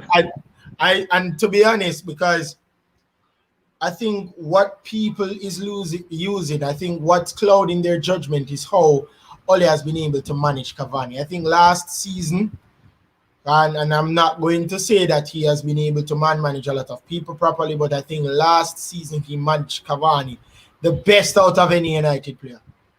I think he did, and he got what he got what he wanted from Cavani in terms of how he was able to come and change the game. If you look at the Southampton game, what he was able to do.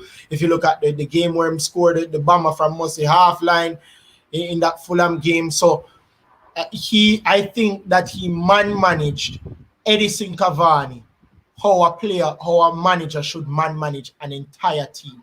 I think he did that very well. And I think people use that man management to say that, okay, Ole has managed a lot of people, but in truth and in fact, he hasn't, because thank God that Bruno is fit. Thank God Bruno is like a machine, because I can man, tell because you every single him game, tough like nails, brother. every single game, Bruno tough. Bruno is being used. Rashford Overplayed. is not so tough, because see Rashford out until October because of a shoulder injury, which he said he was carrying while playing for United. But Chris, you know, I know now that you guys are talking, I'm thinking about it. You know, when Rashford started losing, he had a dip in form when he had that major. Was it the spine injury? Yeah. Yeah. You see, I don't think he has been this. It was a spine injury. I don't think he has been the same since that injury a couple of years ago. So he had two injuries. He had that. Yeah. They had the back injury, but during that entire period, he also had a ankle injury. Oh, a bad ankle knot, and he was playing.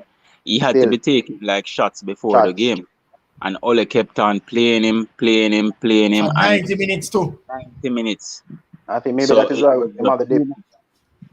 Yeah, man. It's and guess what? People are saying that the same thing might happen with Rooney, because Rooney being boy wonder, being a very, very good player, Rooney career just took a dip real quick. I mean, Rooney was like this season he was spectacular, and the next season he was like just done. Like form dropped to like about from 8, just drop all the way down to 4, and he never recovered because Rooney was too hard on his body, played too many games, played too hard, played through injuries. So I think the same thing might happen to Rashford if Ole don't manage him properly. Yeah. Yeah, 100%. 100%. Chris, and funny, bring up Rooney. Look at this perspective. Ronaldo is a few months older than Rooney. Yeah, he's older. He's older. Ronaldo a few months older than Rooney. Because I look at the two of them, Rooney look like him could have passed his grandfather. No, this to Rooney, bro. Yeah, man. Ronaldo is a beast. Problem, you know. Ronaldo is a beast. Yes, and I think body. Yeah, he does. He does. Because I was doing a game yesterday, you know. It was Tivoli versus Veer, right? In the Jamaica Premier League. Right. And would you believe that you'd have never believed that Jermaine Teddy Johnson is 41 years old playing? Yeah, Teddy. He's still fast. When I look at Tuffy was 40 at playing in the Premier League for Waterhouse. this is what a lot of Jermaine these still players fast. do. Huh? Jermaine still fast. Fast Still love what? run. No, he loves to run. Is No he fast fast? again. No. He love to run, but he not fast. But he's still skillful because his Yeah, touches man. yesterday were good. Yeah, man. His touches yesterday were really good. So he still has those touches, but he's not. No. He put on a lot of weight. Yes, he has. Whenever The Teddy I Johnson watch a where match. you know that was on form. He has put on a lot of weight since then, man. Trust me. I forgot try to find that highlight. I find that game there. Yeah, man, it's on YouTube now. Jamaica Premier League has a YouTube channel. Okay. So them Okay, good. normally and then Sportsmax as well. Normally have the highlights on YouTube as well. All right, so Craig, going back to I asked David first. I want to ask you the form of Elaine Thompson-Herah. How impressed are you? She has run Man. 3 sub-10 clockings in a month. Not sub-10. She has run Sub-11. 3 sub-10.7 clockings in a month. Right. She ran 10.64. She ran 10.61 at the Olympics, which was a new Olympic record. She ran 10.54 at the Prefontaine Classic in Eugene, Oregon. And then, even though she did not win, ran 10.64. If you tell somebody 2 years ago, even a year ago, that 10.64 lost a 100 meter, female ran 10. That would say a lie, I tell. Okay. So how impressed, and plus she ran a meet record yesterday. She did very good. Ran a meet record 10.72. Yeah, man. How impressed are you with Elaine Thompson? Impressed, man. And it's unfortunate that Shelly is tired now, because if Shelly ran yesterday, it would have been 1, 2, 3 again. I've heard that ever see. 1, 2, 3, 1, 2, 3. Yeah, man. Yep. Just very impressive. And as we have spoken in the group, and we want to take these situations. Remember, even the great Asafa Paul one time used to talk, say, boy, I know I can run faster.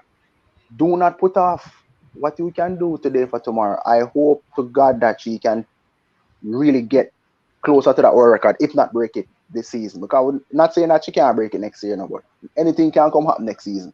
Right now, she's in the form of her life.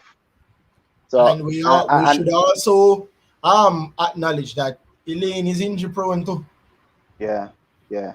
She's injury prone, so I don't want her. And running this fast also so often can actually cause injuries too, you know.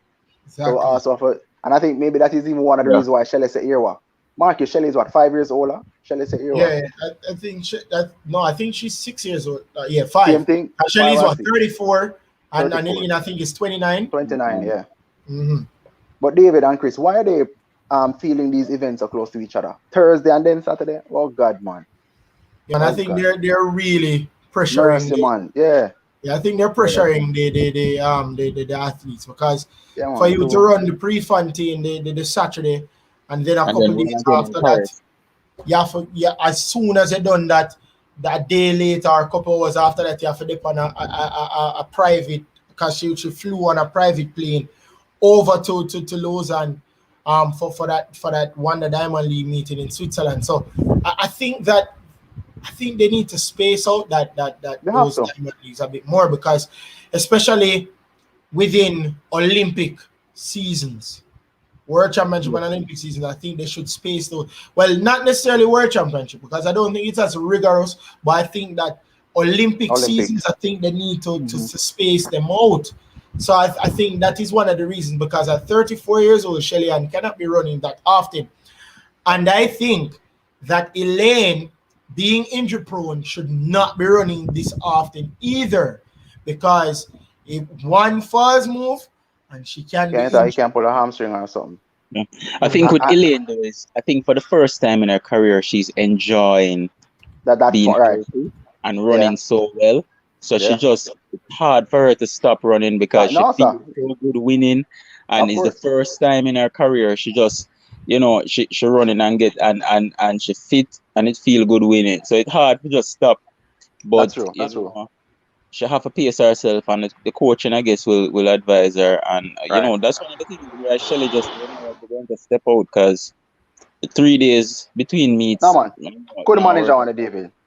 David, and remember, as much as we are saying thing there now, remember, as we say, for run 10-60, brother, the things that it does to your body, so you look on post-workout recovery and ice bath and stretching, you generally sometimes feel like a soreness after them race, But Shelly Shelly in her post-match interview said she could have done better in that race. Oh, in terms of the execution of the race. Yeah, but and I'm like, okay, so because Shelly for a while, when she ran that 10.63, she said she feels she's in 10.5 shape.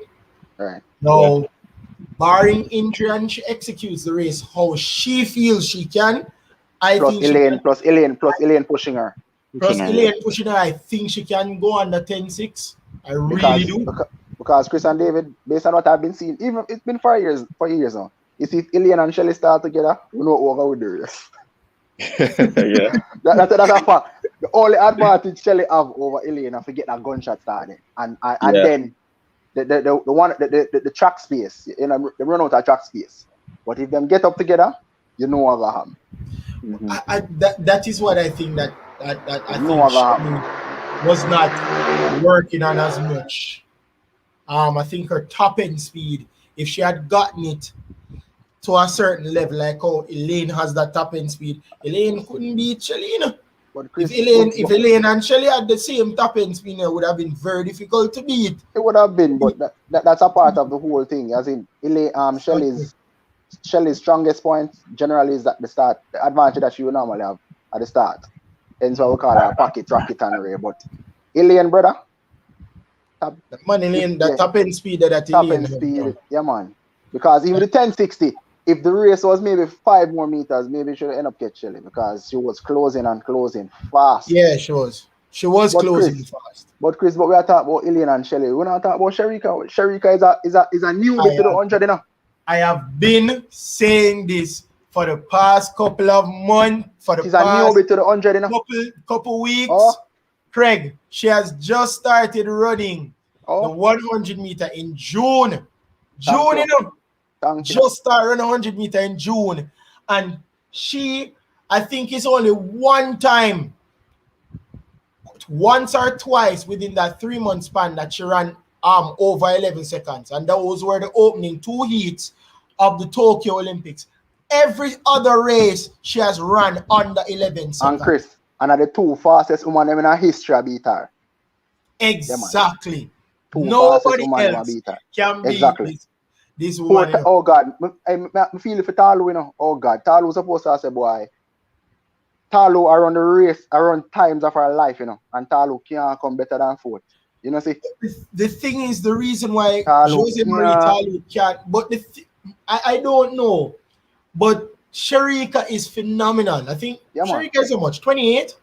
Yeah, something like that. Because she don't have nothing starting now. When the gun going on, she just get up right and start. She don't have no dry feet.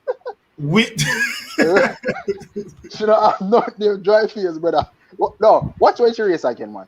And this is just to show the inexperience and the fact that she's still learning that particular event.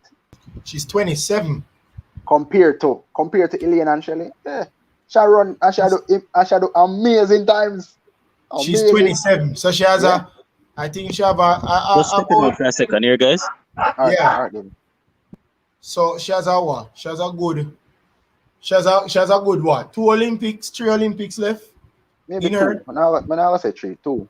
Because Olympics are 3 years from now, no? Yeah, 3 years from now, she should be 30 and then 34 for the next year. Right. So she have 2 Olympics left. 2 Olympics left. So I've been saying it for a couple of months, Craig, because I think that 400 meter strength has really been a very important factor for her in these races for the 100 meters. Yeah, man, definitely. If she can fix her start, because Mark, if she fix the start, if she even get a start like Elaine, she not have to do as much work for trying to she does not have to do as much work. She doesn't, She run them down, And the thing is, people don't understand that in that 100 meter final at the Tokyo Olympics, if she had a couple more meters more, should have beat Shelly too, you know. I look here. Shelly so shocked. Shell shocked. I watch Elena run left and I said, "What the hell?" She never say Sharika blow her come. Yeah, exactly. She was very, very close. She was. So I think that persons don't understand because Elaine Thompson-Herah has been doing this for years. I remember when she burst onto the scene, you know, nobody expected her to be that good.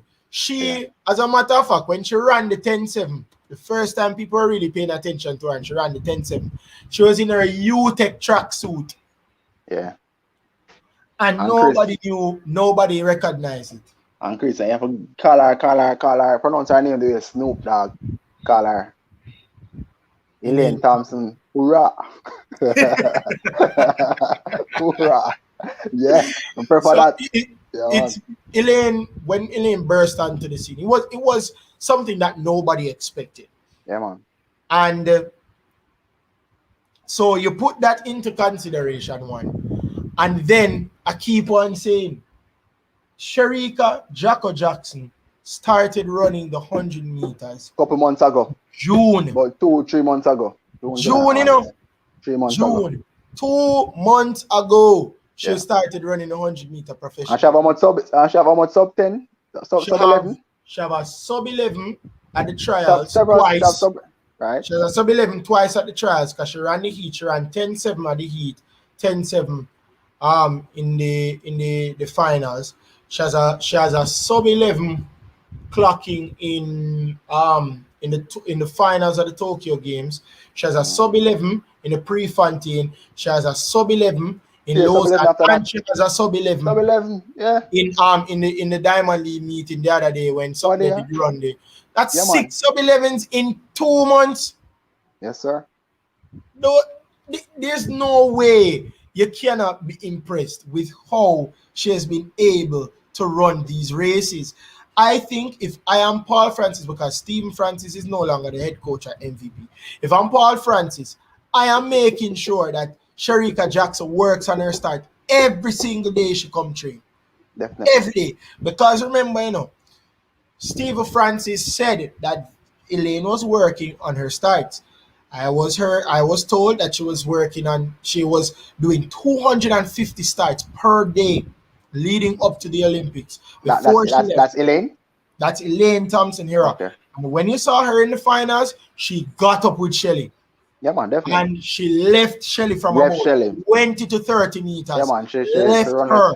She run left everybody, brother. No everybody. Doubt, so I think if she takes that regimen and starts get that 250 per day, if she gets that start, I think she can challenge. She can challenge Elaine. She can challenge Elaine. You might see her start eclipsing Shelly. Exactly. She can get closer to Elaine, you know. Not saying that because I'm not saying that she's going to beat Elaine, because there's no way, and in the form of her life, there's no way anybody is beating Elaine Thompson. It's hard. There's nobody beating her right now. It was a very good race executed by Shelly, and Elaine still ran 10.64. And Chris, and bear in mind that was Shelly's lifetime best also. Yes, Shelly did clock a lifetime best. And that's also impressive for somebody at 34. They run them fast. That's not a child. Yeah. I'm telling people, like, nobody can take away us being awesome at sprinting. There's no way. But Chris, you know, sometimes like it's so funny and it is unfortunate. Like to be a Jamaican in terms of speed. We know we have a lot of athletes and a lot of runners, but generally, based on what we've grown to expect, it's as if like nowadays, if you don't get a world record, it's as if we're disappointed. You know, generally, but it is because we've gotten so used to a certain standard. Because in enough countries, even our young Tina Clayton the other day, the time when she run out, you have countries in them national record at them time, then. Exactly. All right. So what is it? 11.09 she run? Yeah. Yeah. That's fantastic. And even As a she, come on, hey, 17-year-old, brother, as a you see she, 17-year-old, you run you 11:09. see she and her sister come couple years from now, if them continue them, I think Tia is going to judgment. dominate the 200, and I think And Tina Tina is and going to 100. dominate the 100. Because Tina always beat Tia in the 100, but Tia Yeah, man. always beat Tina in the 200. So Yeah. I think that both of them, and then now we appear them together. They just broke a world record, the under 20 world record. In a 4x1, a murder. Exactly. So I think Murder. if you're looking at the development of form, you have Brianna Williams, Tia Clayton, Tina Clayton, Sharika Jackson. My girl, what's her name? Kevona. Kevona Davis, Kevona Davis as well. If she continues her form, you're looking at Akira Nugent Erdler girl. Oh Lord. You're possibly looking at some very good female sprinters for a very long time. For the next, it would be good if they could be developed for the next Olympics. It would be really good. Because Tina would be 20. Tina would be 20. 21, yeah. Brianna would be 22 because she's 19 now. Akira, I think, will be the same age, about 23, 24. So a lot of young talent. And of course, I think Kevona would be 22 as well. So I think she's 19 now. I think she'd be 22. And even Brianna Liston. People forget about Brianna Liston as well. Brianna Liston was heavily talked about. I remember when Brianna Liston came to a track meet, they were persons from abroad videoing a documentary on Brianna Liston. Yeah, man. So she's formally How old is she? How old is she now? She's about how old now? She's what, 18, 19 now. Brianna Liston. So we have so much female sprinters. And now I want to ask the question. Is it there's a problem? She's 17 years old. Brianna Liston, 17. Okay. So she'd be what? 20? 21. 20? Yeah, she'll be 20 because she turned 17 in May. So she'll be 20 come the next Olympics. So now we're speaking about the female athletes and what they've been able to do. What is wrong with the development of the male athletes now, Craig? Because I mean, our brightest star right now is Oblique Civil. Yeah. and based on what he's coached by thing there, right? Glenn? Is it Glenn? I think he's coached by Glenn, I think he's 20. Glenn is saying Glenn Mills is his coach. I saw they were interviewing Glenn Mills and asking him, and he was saying that he's developing steadily. And to be honest, based on what we've seen of him so far, potential is there. Yeah, I don't know what is happening with the men's side. But to be honest, over the years, the women were always outclassing the men. The truth be told, it was Asaf and Usain Bolt and them other little guys that come and show a little, give us some hope. But it was always the women from your little boy. Juliet Cuthbert and Merlin at the time, a long time, it was always the women. But I just think that, my personal thing, and this might sound even weird, I think the men need to go to the women's training and take a note of what they do in training. Honestly. Yeah, so let's start from scratch, because I think I'm gonna think the women train harder, and I think they're more focused than the men. All right, so who do you think you see apart from Oblique Civil? Because I think that he's somebody, if he's trained and developed right, and we all know a guy that specializes in 100 and 200. If he's coached by Glenn Mills, what happens? Wink, wink. You're saying Leo Bolt. And Johan Blake. Yes. Yeah, yes. He was coached by Glenn Mills in 2012 when he had that peak form. Right. Despite Johan Blake's dipping form, he has the second fastest 100 meter and 200 meter in history. I like I said, just remember that. In 2012, when he was in that form, when he was beast. I remember when he ran that 19.24, and he was in lane 8? Yes, he was lane 8 at a Diamond League meet. Yeah. And when he ran it, Bolt was so surprised. Bolt said, I am never giving you any secrets on 200 ever again. Because you can be running 19.24 in lane 8.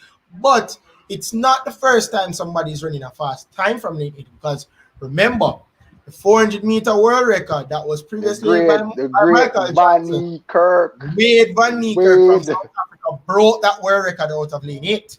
So we can't dispense it. Nobody thought he would have. But Chris, I tell people sometimes, growing up, I always hear this, but why? You better in a lane 4, cause this anchor, Chris, my belief, sometimes the wider lane is a blessing because you think you are so far behind. You think, and you as a result of you being so wide out, I'm not sure how your position is. You run out so hard, it work out to your favor. See, in case in point, the world record, because when he was on the last 100, brother, I basically him on time alone after that, Yeah, I think so. But I think the men need to take a page out of the females' book. Something wrong. Something is wrong. And the younger guys that also coming up, they're younger in terms of those that should be following, like coming right behind Bolt. The Dwyer, Rashid Dwyer, fourth. Nah, give me much. Fourth, where come last. I was I don't know. He came. Look here, Chris. My personal thing is this: you should at least be able to go to the finals. He didn't even come out of he didn't even qualify out of his heats. That's not that unacceptable. That shows that you're not very fast, If you can't come out of your heats, it means you're just good enough to go, not to compete. Them need to go back to the drawing board, man. Them need to train and train till them vomit out them tripe. Like you see Bolt and them people. You have to do it. But I don't think they're doing something right. And I understand that people get injured and stuff, but yeah, they need to go back to the drawing board. Because the world is thing there. USA, the Ronnie Baker, them, when my name Bramwell, all of them man, them dead, And them man. All right. Curly. And Curly was never a 100-meter runner. I remember I used to beat Akeem Bloomfield every 400-meter race. Yep. So you see? Yeah. No, I know him I run 100 meter. 100 meter. 9.8, He's yes, a 9.8 runner, Yes, so, sir. But I mean, there are other athletes. I mean, Akeem is making his comeback. He was injured and condolences again to the loss of his mother. We hope say, hope and pray say, maneuver and find his bearings. But yeah, it's been a rough time for him. But he's back up and running. Christopher Taylor is coming back into the fold. I am very proud of what Christopher Taylor has been able to do with this Olympics. Went to the finals, never come last, Heart, the man of heart. He has a lot of heart. Has a lot of heart, and it's not like him come last. He actually finished strong in the 100 meters to finish 6th or 5th, I think, in the 400 meter finals. Run a PB as well. So right. So I just think he's coming. He's just slowly building back. Because remember, he's a good 200 meter runner too, Yep. So if you have that slow build, you have a 4.2 in a 400, a 4.2 runner in Chubby, which is Christopher Taylor. You have another 4.2 runner in Bloomfield. Yeah, I mean, you have other Bleaks that's runner 1 and a 2. It's you're talking about Demish Gay, 400 man. Yeah, 400 man Demish Gay as well. Veronica's brother runs 400 as well. So I hope if we can develop these people, then we can actually, of course, be able to really get back into that male sprinting. Because as I said, there was a long stretch of period where we weren't really doing anything. Because after Arthur Winton, you had Donald Curry. There was a long stretch of time we weren't doing anything. Chris, in my time, I'm telling you what you did have. Remember, you have man like Raymond Stewart. I think the man they never really win nothing still, but the man 100, but like the more noticeable 400 meter runner that we had, which was we was trying was Gregory Harton. I think if we get a medal 1 year too, 400 Yeah. man, Gregory Harton, but we never normally like 100 and 200. We never really have no man a standout like that. Like how you see Asafa, cause really Asafa helps start Start back, yeah, and the then thing, you you say know, both and came. go and pave the way for Bowl coming and say yes. So that's why we not to kill Asafa. Because then again, with his personality and the things that he had to go through with Gatlin, who now spitting him, Lane and Maurice Green, and lick off him face beside him, you know, the scare tactics. You understand? Them time the Asafa up on him back, I look up at the sky and say, oh God, poor Asafa. And he still, and the time that he ran was a sub 10 and he came on 8th or 6th with a sub 10 time. Yeah, but Yeah. So, thank you so much, Craig, for coming on to the live. You came on late, but yeah, man, as I sorry about said, that, guys. technical difficulties. But he's a regular panelist, ladies and gentlemen. So Craig, always make it, and he knows that him can't have the live go on, and he's No, not man, here. you can't violate. None at all. Not at all. So thank you so much. Thank you so much to David. I was very surprised that David came on today. No, man, you must come Very on, man. surprised. After the win today, it's a must, man. I am very Rejoicing, man. surprised Yeah, that man. he came on today. All right. So just before we leave, we can look at the different games that will be happening again. Um, let me just fixtures, matches. Good. All right. So on September 11, because there will be an international break. So September 11, we'll see Crystal Palace versus Tottenham, Arsenal versus Norwich, Brentford versus Brighton and Herd Albion. Here's an interesting match. Leicester versus City. That should be a good one. Yeah. United versus Newcastle, Southampton versus West Ham, Watford versus Wolves, Chelsea versus Aston Villa. And then on Sunday would be Leeds versus Liverpool, and on Monday it would be Burnley versus Everton. So those are the matches that will happen. There's a very, very unlikely chance that Leon Bailey, Andre Gray, and Mikel Antonio will be Antonio. representing us. So you will be seeing even Liam Moore is in doubt of representing us as well because The he's travel for restriction. Reading. Yeah, because of travel restriction. Because the English FA said that they don't want to send their players to countries that are in risk, which are red list countries. And based on the 929 cases that we had yesterday within the last 24 21 hours deaths. and 21 deaths, I think that we're gonna edge to that red list Yeah. very, very soon in the next couple of days. So I think that that we won't be able to get those players. So you might see a man like a Johnny Talbot, who has been very impressive this season for Harborview, might come into the fold for us. You might see a lot of young players getting into the fold for us in terms of what they can produce for the Reggae Boys. So you might see a lot of new faces, or a lot of faces that you'd want to see in the squad might be in the squad this time around. So guys, look out for that. So thank you to Rommel and Andrea. Andrea just followed me on Instagram. Guys, if you want to follow me, you can click Chris the Sports Guy. That is my name on Instagram. This is also my new logo, as you see at the top right hand corner. That is my new logo. I will be implementing it onto my YouTube channel as well, so you guys can look out for that. Also, if you guys want to see more of Christopher, you can go on Mela TV channel 131 for Flow, 24 for Digicel. I read sports every night from Monday to Friday at 8 p.m. So you can look out for that as well. I will be also starting a podcast very, very soon with Craig and with the rest of the guys. So you can look out for that as well, where that is concerned in terms of the podcast, because I think that this is really going to be a very, very good thing to start in terms of podcasting and what we've been able to do.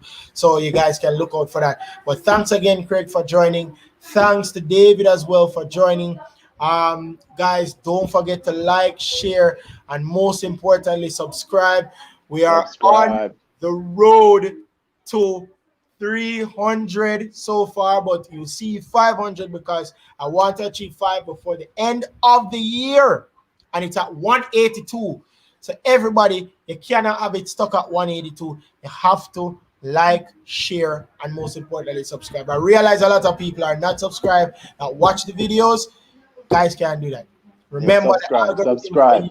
Exactly. The algorithm is going to be very, very thrown off, and I don't want that to happen. So remember, guys, like, share, and most importantly, subscribe.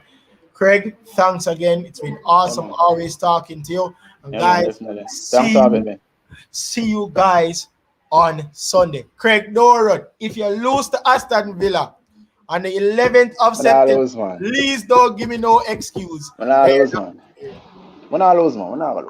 All right, my friend. All right, my friend. That'll be a good game, though. When I lose. Yeah, I think it's gonna be a good game as well. Which one are you Chris, looking forward to? I want Leon Bailey to play. Yeah, I think he's gonna. Yeah, man. Want him play that game there. Alex, wouldn't mind if he mash up 2 man on the flank. I swear. As a Jamaican, come on, yeah, man. Of course, Bridget want to see my Jamaican brothers shining up. And you see Ivan Toney scored today too. Yeah, Chris. So it's Chris. It's the same way. Several. I'm not sure if you're gonna remember when God rest him soul, Luton Shelton was playing for Sheffield versus Man U when them mash up Village. And I run riot and I say, get them Shelton, get them. First time them like Man U, you know. No, I really, God rest his soul. He was absolutely brilliant for Sheffield Wednesday. Yeah, man. I think if he gets a statue outside of of Sheffield Stadium, I would not be surprised because he gave his entire heart and most of his football career to Brentford and gone but not forgotten, man. Gone but not forgotten. Believe me.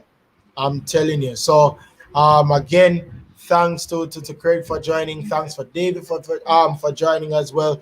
It's been so awesome talking to you guys. And remember, September 12th, I will be here. The international break will cause me to not have another live because it wouldn't make any sense. But I will be here on the 12th of September to be doing another set of reviews and rounds. Due to technical difficulties, Sean Grant would have been my guest today, but he was not able to make it because he had work to do. The CPL has started, so he has been doing a lot of work. He has been doing commentary on the test matches between Pakistan and West Indies at Sabina Park. He did do those games, so he has been very, very busy so far. So he wasn't able to come, but he will be here on September 12th. I spoke to him and he said he will be here, so it's gonna be exciting. I'm really going to look forward to really have that. Messi played today. Had an average performance. He did come on for a couple minutes for Neymar, about 20 minutes or so. But PSG had a 2-0 win. That double from Mbappe, who many persons are thinking that in a couple of days might go to Real Madrid, but I think he's going to stay at PSG for another summer and leave as a free agent. So, and I know that PSG don't want that because they do want money, but I think that I honestly think that he's going to leave as a free agent. I don't think he's going to leave for Real Madrid this summer. He said he's either going to leave this summer or go as a free agent. So, that's the latest on Messi's performance. Ronaldo, I will put it in the community tab and tell you guys when Ronaldo is starting, because when Ronaldo starts, that's going to be a big thing and everybody going to watch it. I can tell you that. You bet. Especially if him score. That's going to be pandemonium. Did you know, Craig, before we shut off, did you know that Messi's unveiling as a PSG player was the highest liked photo of a sports team? And within 2 hours, Christie overtook him. Wow. Within 2 hours, Wow. I think Messi had like 10 million likes. That's crazy. Likes, and within 2 hours, Christie had almost 12 million likes from United's page. That's crazy. But United does have one of the biggest fan bases still. So. And in terms of marketing, announcing a player. Yeah, man. That's why a lot of persons say that they're tired of the whole piano type foolishness. Because when Alexis Sanchez was announced, and United, he went to the field and played piano, and they said that's the only thing he was good at playing was the piano in the unveiling Oh of God. the player. So I get no rigmarole. They're able to just announce it and boom. Yeah. So it's good to see that they're doing that. But trust me, I will announce it on the community tab when Christy is starting because I know you guys will want to see. Thanks again to Romel, Montague, and Andrea that has been commenting throughout this whole thing, even though him try to style me and Craig Yeah, start me. It's all right, man. or It's if all right, we man. escape Anfield, but it's all respect and all love. So thank you guys again for watching, and thanks again, Craig. See you guys September 12th. All right, take care. All right.